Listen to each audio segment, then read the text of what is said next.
अगर आप खुशबू के शौकीन हैं, अच्छी फ्रेग्रेंसेस के शौकीन हैं, तो जनाब आज की वीडियो आपके लिए है। आज हम डिस्कस करेंगे कि जनाब खुशबू की जो लास्टिंग है, परफ्यूम की फ्रेग्रेंस की जो लास्टिंग है वो कितनी होनी चाहिए, और इसके साथ साथ जनाब गर्मियों में कौन सी फ्रेग्रेंस लगानी चाहिए, सर्दियों में कौन सी फ्रेग्रेंस होनी चाहिए, और नबवी दौर में अगर इस्लामिक पॉइंट ऑफ व्यू से देखा जाए तो कौन कौन सी खुशबू है जिसको जो है वो इस्तेमाल किया गया सहाबा कराम के दौर में। मेरे साथ उस्मान बेग साहब मौजूद हैं।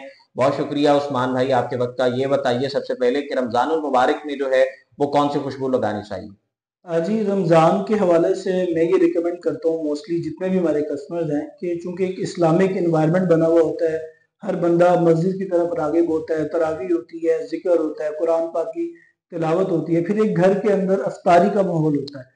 इसके अंदर मैं ये रिकमेंड करता हूँ, चूँकि मौसम अभी हमारा जो है वो ठंडा ही है, उस तरह से गर्मी नहीं पड़ी, तो मेरी रिकमेंडेशन है कि आपको ऊद बेस्ड फ्रेग्रेंसेस जो अरेबिक फ्रेग्रेंसेस होती हैं, वो इस्तेमाल करनी चाहिए जो लाइट होती है। चूँकि एनवायरनमेंट हमारा इस तरह का है, तो मेरी रिकमेंडेशन अरबिक फ्रेग्रेंसेस की है।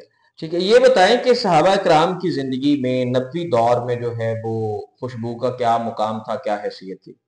लेकिन सहाबा इकराम के दौर के अंदर अल्लाह के नबी सल्लल्लाहु अलैहि वसल्लम ने सहाबा को इस चीज़ की ताकीद की थी कि कम से कम जुमे के दिन जो है वो खुशबू लाजमी लगाए। जैसे आज भी जो है वो जुमातुल मुबारक है, रमज़ान का पहला जुमा है, तो इसके अंदर सहाबा को अल्लाह के नबी ने खुशबू लगाने का हुक्म दिया था। इसके साथ-साथ ये भी कहा था कि जुमे के दिन ख़ास करके ज़रूर लगाई जाए, क्योंकि गर्मी होती थी, पसीना आता था, जिसकी वजह से जो है वो स्मेल एक क्रिएट होती थी। तो इसीलिए कहा गया कि जुमे के दिन की खुशबू लगाए।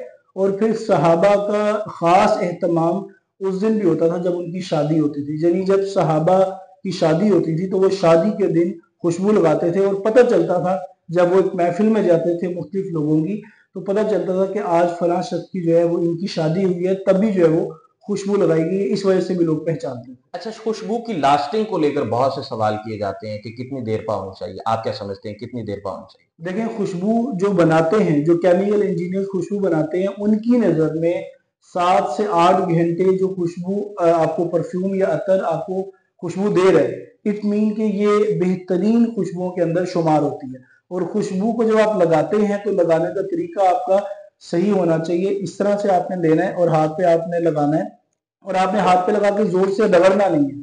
आपने हल्का सा स्लाइड करना और अपने कपड़ों पे ऊपर वाली साइड पे लगाना है, अंडर आर्म में नहीं लगाना। और दूसरी चीज ये है कि जो खुशबू की लास्टिंग है वो मैक्सिमम 8 घंटे बहुत होती है, बाकी घंटे आपको सोना होता है। सोने के टाइम आपको खुशबू चाहिए नहीं, लेकिन जब आप खुशबू लगाते हैं तो आपको आधा घंटा या घंटा आती है, फिर आपको नहीं आएगी, फिर लोगों को आएगी। अच्छा, ये बताएं कि खुशबू ज्यादा किन कंट्रीज में इस्तेमाल होती है या किन कंट्रीज में बनाई जाती है और इसका ओरिजिन क्या है। खुशबू जो सबसे ज्यादा बनाई जाती हैं इस्तेमाल होने के एतबार से तो अरब कंट्रीज हैं। जी। उसके अलावा इंडिया के मुख्तलिफ शहरों के अंदर खुशबू बनाई भी जाती है। और ओवरऑल इंडिया के अंदर खुशबू जो है वो हर बंदा पसंद करता है, चाहे वो मुसलमान है चाहे वो गैर मुस्लिम है। और खुशबू के अंदर दो किस्म के पार्ट्स हैं। एक है मुखल्लत फ्रेगनेंसेस, ओरिएंटल फ्रेगनेंसेस, और एक है ऑर्गेनिक फ्रेगनेंसेस। ऑर्गेनिक फ्रेगनेंसेस हम कहते हैं दहनल ऊद, हिंदी, कंबोडी, खालिज गुलाब, खालिज चमेली, ये सारी नेचुरल हैं, इनको हम दहन कहते हैं।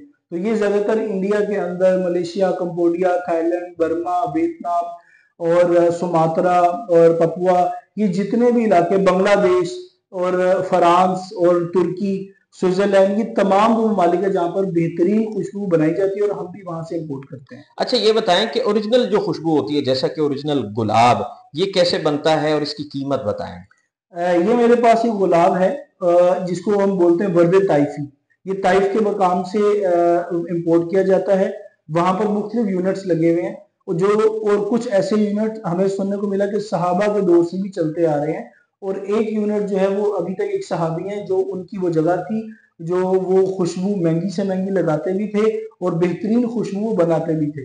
तो उन सहाबी का नाम मुझे याद नहीं है, लेकिन इतना इल्म है कि जो वर्द ताइफी है, जो गुलाब है, वो आप यूँ समझ लें कि जो पूरा कमरा है, इतने कमरे के अंदर गुलाब भरा हुआ हो, तो इस बोतल का चौथा हिस्सा निकल कर आता है। और असल गुलाब यानी वर्द ताइफी जो है वो मिनिमम मिनिमम 25,000 और 65,000 और 1,40,000 रुपए से तोला शुरू होता है असल गुलाब। अच्छा, ये बताएं कि ऊद क्या है, ऊद की क्या अफादियत, क्या अहमियत और इसके बारे में सिग्निफिकेंस बताएं। देखें, बेसिकली मेरे पास ये जो आप 4 फ्रेग्रेंसेस देख रहे हैं, ये ऊद बेस्ड है। इनको हम बोलते हैं मुखल्लत फ्रेग्रेंसेस। फिर इसके अंदर कुछ हमारे पास ऐसी फ्रेग्रेंसेस हैं जिसको हम बोलते हैं दहनल ऊद। ये 2 किस्म के ऊद होते हैं। दहनल ऊद उसको कहते हैं जो लकड़ी के एक्सट्रैक्ट को जलाकर डिस्टिल करके निकाला गया हो, और उसका एक एक कतरा जो है वो खालिश होता है। उसकी लास्टिंग कम होती है, लेकिन उसकी जो कीमत है वो 50,000 से शुरू होती है, और 9-10 लाख। और जो बिल्कुल यानी जंगली किस्म का ऊद है, जो 60-70-100 साल पुराना ऊद होता है, हिंदी ऊद होता है या कम्बोडी होता है, उसकी कीमत तकरीबन 20-20 22-22 लाख रुपए तक भी जाती है, जो कि मेडिसिन में भी इस्तेमाल होती है और लोग उसको अपनी एडिक्शन के लिए भी इस्तेमाल करते हैं, और ये जरा हार्ड होती है। अच्छा, इसके बाद आपका जो ब्रांड है, आपका ये जो सिलसिला है, इसकी कोई टॉप फ्रेग्रेंसेस और कोई बेस्ट सेलर्स क्या है? देखिए, मैं रिकमेंड करता हूँ कि वो लोग जिन्होंने हमारी खुशबू को अभी तक ट्राई नहीं किया, वो हमारी 6 फ्रेग्रेंसेस को बगैर चेक किए ले सकते हैं। उसके अंदर अरेबिक में प्रीमियम ऊद है, जजरल ऊद है, हतीम है, ऊद रहीक है और मुगल है। इसके अंदर अगर आप फ्रेंच के अंदर फ्रेंच लवर है, तो फ्रेंच के अंदर मैं आपको 4 फ्रेग्रेंसेस के नाम बता देता हूँ। एक है 18+, एक है नाइट्रस, और एक है सिल्वर सेंट। ये 4 हमारी वो फ्रेग्रेंसेस हैं जो सबसे ज्यादा जो है, इसमें आप एक वेडिंग भी ऐड कर सकते हैं। ये हमारा वेडिंग अतर है। ये फ्रेंच है, ये फ्रेंच ये फ्रेग्रेंस है। फ्रेंच फ्रेग्रेंसेस हैं। ये मेन और वुमेन दोनों इस्तेमाल कर सकते हैं, फ्रेंच फ्रेग्रेंसेस। अच्छा, लास्टली आखिर में अब ये बता दें कि आप सल्लल्लाहु अलैहि वसल्लम को कौन सी खुशबू पसंद थी ज्यादा? देखिए, आप सल्लल्लाहु अलैहि वसल्लम को जो खुशबू पसंद थी, जो हमने उलमा इकराम से सुना, वो अंबर, मुश्क, ऊद और ऊद की लकड़ी का भी जो है वो इस्तेमाल किया जाता था। और कई जगहों पे हमने ये भी सुना कि आप रेहान खुशबू जो है वो भी इस्तेमाल किया करते थे। और बेसिकली रेहान जो है वो एक फूल का नाम है, और एक जन्नत की नहर का भी नाम है। तो उस एतबार से ये वाली खुशबुएं आप सल्लल्लाहु अलैहि वसल्लम की पसंदीदा है। चलें जी, बहुत शुक्रिया जी। आज का ये मालूमाती सेगमेंट जो है अपने इख्तिताम को पहुंचा। मजीद इसी तरह की हम इंशाल्लाह मालूमाती वीडियोस लेकर आपके खिदमत में हाजिर होते रहेंगे। हमारे साथ उस्मान बेग साहब मौजूद थे। इनके सामने अभी आप ये देख रहे हैं, ये ढेर लगा हुआ है फ्रेग्रेंसेस का। ये मिक्स फ्रेग्रेंसेस हैं। इसमें इसमें जनाब अरेबिक फ्रेग्रेंसेस हैं, इसमें जनाब फ्रेंच फ्रेग्रेंसेस हैं। और इन्होंने जिक्र भी किया, इन्होंने तफसीलन बताया कि रमजानुल मुबारक में हमें जो है वो ओरिएंटल फ्रेग्रेंसेस लगानी चाहिए, अरेबिक फ्रेग्रेंसेस लगानी चाहिए। अरेबिक फ्रेग्रेंसेस की एक अलग से अफादियत है। इसके साथ साथ जनाब जो फ्रेंच फ्रेग्रेंसेस हैं उनकी अलग से अफादियत है, और इसको लगाने का जो तरीक़ेकार है वो भी उस्मान बेग साहब ने हमें बताया। मजीद इसी तरह की इंशाल्लाह इंफॉर्मेटिव वीडियोस, मालूमाती वीडियोस लेकर आपकी खिदमत में हाजिर होते रहेंगे। यहीं पर अपने मेजबान अरसलान आजम को इजाजत दीजिए। अल्लाह निगहबान।